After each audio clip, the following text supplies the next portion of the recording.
नमस्कार। आकाशवाणी कटक आंचलिक संवाद पढ़ुछंती आदित्य नारायण दास। मुख्य संवाद। श्रीमंदिर सम्मुखरे रथारूढ़ श्रीजीउ सुनावेश श्रद्धालु देउछंती दर्शन।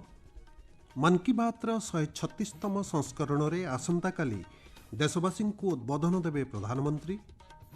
केंद्र मंत्रिमंडल इस्तीफा देले शिक्षा मंत्री धर्मेंद्र प्रधान।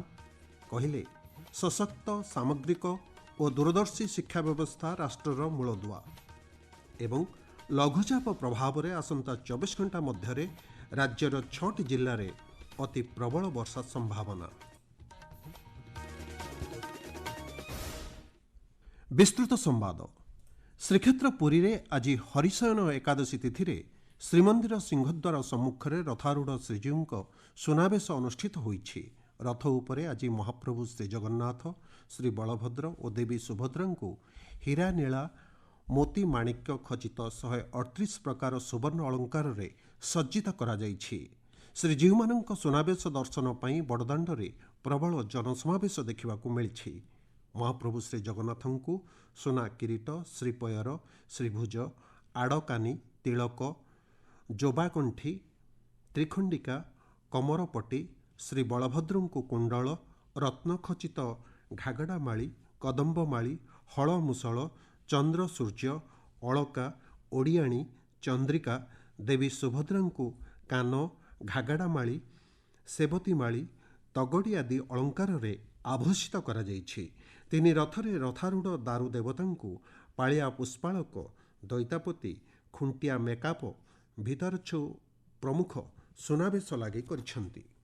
संध्या आलती नीति शेष होगा पर अपराह्न प्राय 5टारे महाप्रभु को सुनावेश करा जाइछि। नीति निर्घंट अनुଯାयी राति 11टारे श्रीजीउ अंगरू अलंकार को बाहर कराजिब। राति 12टारे बड़सिंहार बेश, 12:30टारे बड़सिंहार भोग अनुष्ठित हेब। यापर राति 1:30टारे शयन ठाकुर विजे करिवे। भोर 4टारे हरिशयन नीति परे रात्र पहुड़ नीति हेब। सुरक्षा को दृष्टि रखी पुलिस प्रशासन पक्षरु समस्त बंदोबस्त करा जाइछि। केन्द्रापड़ार आराध्य देवता श्री बलदेवजीउ बाहुड़ यात्रा शेष होईछि। आसंता काली रथारूढ़ ठाकुर मानक विभिन्न प्रकार सुना और रूपा अलंकार रे सज्जित करा जिबा सह रघुनाथ बेश अनुष्ठित हेब। श्री जगन्नाथ एवं माँ लक्ष्मींकर चाहाणी मंडप ठारे भेट हेबा परे अधरपणा लागि एवं नीलाद्री विजे नीति अनुष्ठित हेब बोली आम संवाददाता जणाइछन्ति। नयगढ़ जिलार रणपुर जगन्नाथ मंदिर रे आज हरिशयन एकादशी तिथि तिनि ठाकुरंकु किरीट, कुंडल, हस्त, पाद, शंख, चक्र, गदा, हल आदि विभिन्न रूपालंकार रे सज्जित करा जाइछि। रणपुर रे राजा राजुड़ा शासन अमलरू सुनावेश परिवर्ते रूपावेश करा जिबार परंपरा रही। केन्दुझर जिले में रथारूढ़ ठाकुर को सुनावेश सज्जित करा जाइछि। श्रद्धालु माने ठाकुरंकर एही दुर्लभ वेश राति 10टा पर्यंत दर्शन करिपारिबे। भिड़ नियंत्रण पई 12 प्लाटून पुलिस फोर्स मुतयन करा जाइछि।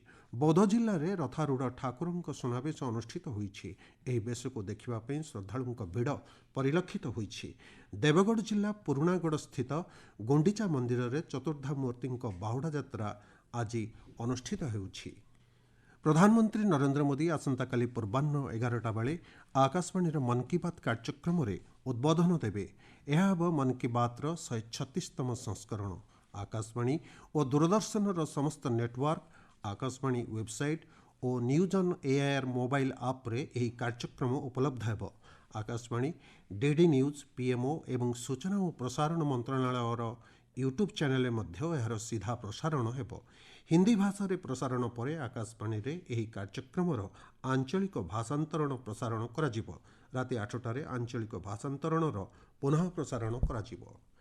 नयगढ़ पुराणा राजबाटी जिलास्तरीय मन की बात कर्मशाला अनुष्ठित हो जाइछि। कर्मशाला रे जिला साधारण संपादक परशुराम स्वाई जोगदे मन की बात व्यापक प्रचार और प्रसार उपर गुरुत्व देवा सह तृणमूल स्तर में जनजागरण सृष्टि उपर आलोचना करथिले। विकसित भाइब्रांट विलेज कार्यक्रम प्रतियोगी प्रधानमंत्री नरेंद्र मोदी आसंता काली अपराह्न ଆଭାସୀ ଜରିଆରେ ବାର୍ତ୍ତାଳାପ କରିବେ। କାର୍ଯ୍ୟକ୍ରମରେ ସମସ୍ତ ରାଜ୍ୟ ଓ କେନ୍ଦ୍ରଶାସିତ ଅଞ୍ଚଳରୁ 400 ଜଣ ଯୁବ ପ୍ରତିଯୋଗୀ ପ୍ରତିନିଧିତ୍ୱ କରି ପ୍ରଧାନମନ୍ତ୍ରୀଙ୍କ ସହ ଆଲୋଚନା କରିବେ। ବିକଶିତ ଭାଇବ୍ରାଣ୍ଟ ଭିଲେଜ୍ କାର୍ଯ୍ୟକ୍ରମ ଗତ ମାସ 4 ତାରିଖରୁ 30 ତାରିଖ ପର୍ଯ୍ୟନ୍ତ ଲଦାଖ, ହିମାଚଳ ପ୍ରଦେଶ ଏବଂ ଉତ୍ତରାଖଣ୍ଡର 74ଟି ଗ୍ରାମକୁ ନେଇ ଅନୁଷ୍ଠିତ ହୋଇଥିଲା। ଆପଣମାନେ ଆଞ୍ଚଳିକ ସମ୍ବାଦ ଶୁଣୁଛନ୍ତି ଆକାଶବାଣୀ କଟକ କେନ୍ଦ୍ରରୁ। କେନ୍ଦ୍ର ଶିକ୍ଷାମନ୍ତ୍ରୀ ଧର୍ମେନ୍ଦ୍ର ପ୍ରଧାନ ଆଜି ମନ୍ତ୍ରିମଣ୍ଡଳରୁ ଇସ୍ତଫା ଦେଇଛନ୍ତି। ଏ ସମ୍ପର୍କରେ ସାମାଜିକ ଗଣମାଧ୍ୟମରେ ଶ୍ରୀ ପ୍ରଧାନ ଉଲ୍ଲେଖ କରିଛନ୍ତି, ତାଙ୍କ ଜୀବନ ଛାତ୍ର, ଶିକ୍ଷକ ଏବଂ ଶିକ୍ଷାରେ ସଂସ୍କାର ପାଇଁ ସମର୍ପିତ ରହିଥିବ। ଗୋଟିଏ ସଶକ୍ତ, ସାମଗ୍ରିକ ଏବଂ ଦୂରଦର୍ଶୀ ଶିକ୍ଷା ବ୍ୟବସ୍ଥା ରାଷ୍ଟ୍ରର ମୂଳଦୁଆ। ସେ ଦେଶର ଯୁବପିଢ଼ିଙ୍କ ଆକାଂକ୍ଷା ଭାବନାକୁ ସମ୍ମାନ କରନ୍ତି। ଗଣତନ୍ତ୍ରର ଶକ୍ତି ଉପରେ ତାଙ୍କର ଅତୁଟ ବିଶ୍ୱାସ ରହିଛି। ଯୁବପିଢ଼ି ନୂତନ ଓ ବିକଶିତ ଭାରତର ବାହକ, ସୃଷ୍ଟିକର୍ତ୍ତା ଓ ନିର୍ମାତା ବୋଲି ଶ୍ରୀ ପ୍ରଧାନ କହିଛନ୍ତି। ପ୍ରଧାନମନ୍ତ୍ରୀ ନରେନ୍ଦ୍ର ମୋଦିଙ୍କ ନେତୃତ୍ୱରେ ତାଙ୍କୁ ଦେଶ ସେବା କରିବା ପାଇଁ ସୁଯୋଗ ମିଳିଥିବାରୁ ଶ୍ରୀ ପ୍ରଧାନମନ୍ତ୍ରୀଙ୍କୁ କୃତଜ୍ଞତା ଜ୍ଞାପନ କରିଛନ୍ତି। ଏଥିସହିତ ମନ୍ତ୍ରୀ ପରିଷଦର ସମସ୍ତ ସହଯୋଗୀ, ଶିକ୍ଷା ମନ୍ତ୍ରଣାଳୟର ଅଧିକାରୀ ଓ କର୍ମଚାରୀଙ୍କୁ ସହଯୋଗ ପାଇଁ ମଧ୍ୟ ସେ ଧନ୍ୟବାଦ ଜଣାଇଛନ୍ତି। ଆଗାମୀ ଦିନରେ ଦେଶ ଓ ରାଜ୍ୟର ଜନସାଧାରଣ ଏବଂ ଯୁବପିଢ଼ିଙ୍କ ଆଶା ଓ ଆକାଂକ୍ଷା ପୂରଣ ପାଇଁ ନିଜକୁ ସମର୍ପିତ ରଖିବେ ବୋଲି ଶ୍ରୀ ପ୍ରଧାନ ତାଙ୍କ ପତ୍ରରେ ଉଲ୍ଲେଖ କରିଛନ୍ତି। ମୁଖ୍ୟମନ୍ତ୍ରୀ ମୋହନ ଚରଣ ମାଝୀ ସାମାଜିକ ଗଣମାଧ୍ୟମରେ ପୋଷ୍ଟ କରି କହିଛନ୍ତି, ଶ୍ରୀ ପ୍ରଧାନ ଜାତୀୟ ଶିକ୍ଷାନୀତି 2020 କାର୍ଯ୍ୟକାରୀ କରିବା ସହ ଦେଶର ଛାତ୍ରଛାତ୍ରୀଙ୍କ ଭବିଷ୍ୟତକୁ ସୁଦୃଢ଼ କରିବା ପାଇଁ ଶିକ୍ଷା କ୍ଷେତ୍ରରେ ଅନେକ ଗୁରୁତ୍ୱପୂର୍ଣ୍ଣ ସଂସ୍କାର ଆଣିଛନ୍ତି। ବୃହତ୍ତର ସାମାଜିକ ହିତ ଏବଂ ନୈତିକ ମୂଲ୍ୟବୋଧକୁ ପ୍ରାଥମିକତା ଦେଇ ମନ୍ତ୍ରୀ ପଦରୁ ଇସ୍ତଫା ଦେବା ପାଇଁ ସେ ଗ୍ରହଣ କରିଥିବା ନିଷ୍ପତ୍ତି ତାଙ୍କୁ ଉଚ୍ଚ ନୀତି ଆଦର୍ଶର ପରିଚୟ ବୋଲି ମୁଖ୍ୟମନ୍ତ୍ରୀ କହିଛନ୍ତି। ସରକାରଙ୍କ ସହ ଆଲୋଚନା ପରେ ସିଜେପି ଏହାର ଆନ୍ଦୋଳନକୁ ପ୍ରତ୍ୟାହାର କରିଛି। କେନ୍ଦ୍ରମନ୍ତ୍ରୀ ଜେପି ନଡ୍ଡା ଏବଂ ଡକ୍ଟର ଜିତେନ୍ଦ୍ର ସିଂ ଆଜି ସିଜେପି ପ୍ରତିନିଧିମଣ୍ଡଳୀ ସହ ତୃତୀୟ ପର୍ଯ୍ୟାୟ ଆଲୋଚନା କରିବା ପରେ ଏହି ନିର୍ଦ୍ଦେଶ ବାହାରିଛି। ପରୀକ୍ଷା ବ୍ୟବସ୍ଥାରେ ସଂସ୍କାର, ପ୍ରଶ୍ନପତ୍ର ପ୍ରଘଟ ଘଟଣାକୁ ପ୍ରତିହତ କରିବା ଲକ୍ଷ୍ୟ ନେଇ ଦାବିଗୁଡ଼ିକ ଉପରେ ବୈଠକରେ ଧ୍ୟାନ କେନ୍ଦ୍ରୀଭୂତ ହୋଇଥିଲା। ନୂଆଦିଲ୍ଲୀରେ ସିଜେପି ପ୍ରତିନିଧିମଣ୍ଡଳୀ ସହିତ ଏକ ମିଳିତ ସାମ୍ବାଦିକ ସମ୍ମିଳନୀରେ ମନ୍ତ୍ରୀ ଶ୍ରୀ ନଡ୍ଡା ସିଜେପିର ଦାବିଗୁଡ଼ିକ ପ୍ରତି ସରକାର ସହମତି ପ୍ରକାଶ କରିଥିବା କହିଛନ୍ତି। ସେ କହିଛନ୍ତି, ପ୍ରତିବାଦକାରୀଙ୍କ ବିରୁଦ୍ଧରେ କୌଣସି କାର୍ଯ୍ୟାନୁଷ୍ଠାନ କିମ୍ବା ସେମାନଙ୍କ ବିରୁଦ୍ଧରେ ମାମଲା ରୁଜୁ କରାଯିବ ନାହିଁ। ଇତିମଧ୍ୟରେ ପଞ୍ଜୀକୃତ ହୋଇଥିବା ଏଫ୍ଆଇଆର୍ ଗୁଡ଼ିକୁ ପ୍ରତ୍ୟାହାର କରାଯିବ ବୋଲି ଶ୍ରୀ ନଡ୍ଡା ସ୍ପଷ୍ଟ କରିଛନ୍ତି। ବଲାଙ୍ଗୀର ଜିଲ୍ଲା ପାଟଣାଗଡ଼ ବ୍ଲକ ସ୍ଥିତ ତମିଆ ପଞ୍ଚାୟତରେ ଉପମୁଖ୍ୟମନ୍ତ୍ରୀ କନକବର୍ଦ୍ଧନ ସିଂହଦେଓ 130 କୋଟି ଟଙ୍କା ବ୍ୟୟରେ ନିର୍ମିତ ନୂତନ ମିନି ଷ୍ଟାଡିୟମର ଉଦ୍ଘାଟନ କରିଛନ୍ତି। ଶ୍ରୀ ସିଂହଦେଓ କହିଛନ୍ତି, ଏହି ପଦକ୍ଷେପ ସ୍ଥାନୀୟ ଯୁବପିଢ଼ିଙ୍କ ମଧ୍ୟରେ କ୍ରୀଡ଼ା ମନୋଭାବ ଓ ସୁସ୍ଥ ଜୀବନଶୈଳୀକୁ ଉତ୍ସାହିତ କରିବ। ଆଗାମୀ ପିଢ଼ିକୁ ନୂତନ ଲକ୍ଷ୍ୟ ସ୍ଥିର କରିବାକୁ ଏହା ନିରନ୍ତର ପ୍ରେରଣା ଯୋଗାଇବ। ପରେ ଉପମୁଖ୍ୟମନ୍ତ୍ରୀ ଭଇଁସାଠାରେ ଆଉ ଏକ ମିନି ଷ୍ଟାଡିୟମର ଉଦ୍ଘାଟନ କରିଛନ୍ତି। ଖୋର୍ଦ୍ଧା ଗଙ୍ଗପଡ଼ା ଛକ ନିକଟରେ ସଡ଼କ ଦୁର୍ଘଟଣାରେ 2 ଜଣଙ୍କର ମୃତ୍ୟୁ ହୋଇଛି। ଘଟଣାରେ ମୁଖ୍ୟମନ୍ତ୍ରୀ ମୋହନ ଚରଣ ମାଝୀ ଗଭୀର ଦୁଃଖ ପ୍ରକାଶ କରିଛନ୍ତି। ମୃତକଙ୍କ ନିକଟତମ ଆତ୍ମୀୟଙ୍କ ପାଇଁ ରିଲିଫ୍ ପାଣ୍ଠିରୁ 4 ଲକ୍ଷ ଟଙ୍କାର ସହାୟତା ରାଶି ଘୋଷଣା କରାଯାଇଛି।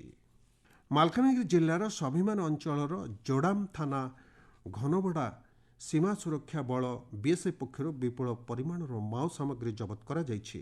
ବିଶେଷ ସୂତ୍ରରୁ ଖବର ପାଇବା ପରେ ବିଏସ୍ଏଫ୍ ଓ ଡିଭିଏଫ୍ ପକ୍ଷରୁ ମିଳିତ ତଲାସୀ ଅଭିଯାନ କରାଯାଇଥିଲା। ଏହି ସମୟରେ ଅରାପଦର ଓ ଘୁଷୁମପଦର ଜଙ୍ଗଲରୁ ଆଇଡି, ଜିଲେଟିନ୍, ଡିଟୋନେଟର ଓ କୋଡେକ୍ସ ଆଦି ବିସ୍ଫୋରକ ସାମଗ୍ରୀ ଜବତ କରାଯାଇଛି। ଭୁବନେଶ୍ୱର କଳିଙ୍ଗ ଷ୍ଟାଡିୟମର ଡାଲମିଆ ଭାରତ ଗୋପୀଚାନ୍ଦ ବ୍ୟାଡମିଣ୍ଟନ ଉତ୍କର୍ଷ କେନ୍ଦ୍ରରେ ଆଜିଠୁ ସର୍ବଭାରତୀୟ ଜୁନିୟର ର୍ୟାଙ୍କିଂ ଟୁର୍ଣ୍ଣାମେଣ୍ଟ ଆରମ୍ଭ ହୋଇଛି। 5 ଦିନ ଧରି ଚାଲିବାକୁ ଥିବା ଏହି ପ୍ରତିଯୋଗିତାରେ 1500ରୁ ଉର୍ଦ୍ଧ୍ୱ ଖେଳାଳି, କର୍ମଚାରୀ ଏବଂ ଅନ୍ୟାନ୍ୟ ଅଧିକାରୀମାନେ ସାମିଲ ହୋଇଛନ୍ତି। ଉତ୍ତର ପଶ୍ଚିମ ବଙ୍ଗୋପସାଗର ଏବଂ ତତ୍ସଂଲଗ୍ନ ପଶ୍ଚିମବଙ୍ଗ ଓଡ଼ିଶା ଉପକୂଳରେ ଆଜି ଏକ ଲଘୁଚାପ କ୍ଷେତ୍ର ସୃଷ୍ଟି ହୋଇଛି। ଏହାର ପ୍ରଭାବରେ ରାଜ୍ୟର ବିଭିନ୍ନ ସ୍ଥାନରେ ଆସନ୍ତା 2 ଦିନ ପର୍ଯ୍ୟନ୍ତ ବର୍ଷା ଲାଗି ରହିବ। ଆଞ୍ଚଳିକ ପାଣିପାଗ ବିଜ୍ଞାନ କେନ୍ଦ୍ରର ସୂଚନା ଅନୁସାରେ ଆସନ୍ତା 24 ଘଣ୍ଟା ମଧ୍ୟରେ ପ୍ରବଳରୁ ଅତି ପ୍ରବଳ ବର୍ଷା ହେବା ନେଇ କଟକ, ଭଦ୍ରକ, କେନ୍ଦ୍ରାପଡ଼ା, ଯାଜପୁର, ଜଗତସିଂହପୁର ଏବଂ କେନ୍ଦୁଝର ଜିଲ୍ଲାକୁ ସତର୍କ ସୂଚନା ଜାରି କରାଯାଇଛି। ଆଞ୍ଚଳିକ ସମ୍ବାଦ ଶେଷ ହେବା ପୂର୍ବରୁ ମୁଖ୍ୟ ସମ୍ବାଦ ପୁଣିଥରେ। ଶ୍ରୀମନ୍ଦିର ସମ୍ମୁଖରେ ରଥାରୂଢ଼ ଶ୍ରୀଜୀଉ ସୁନାବେଶରେ ଶ୍ରଦ୍ଧାଳୁଙ୍କୁ ଦେଉଛନ୍ତି ଦର୍ଶନ। ମନ୍ କି ବାତ୍ର 136ତମ ସଂସ୍କରଣରେ ଆସନ୍ତାକାଲି ଦେଶବାସୀଙ୍କୁ ଉଦ୍ବୋଧନ ଦେବେ ପ୍ରଧାନମନ୍ତ୍ରୀ। केन्द्र मंत्रिमंडल इस्तीफा देले शिक्षामंत्री धर्मेन्द्र प्रधान एवं लघुचाप प्रभाव में आसंता 24 घंटा मध्य राज्यर 6टी जिले अति प्रबल वर्षा संभावना। आंचलिक संवादर प्रसारण आज एतिक शेष होला।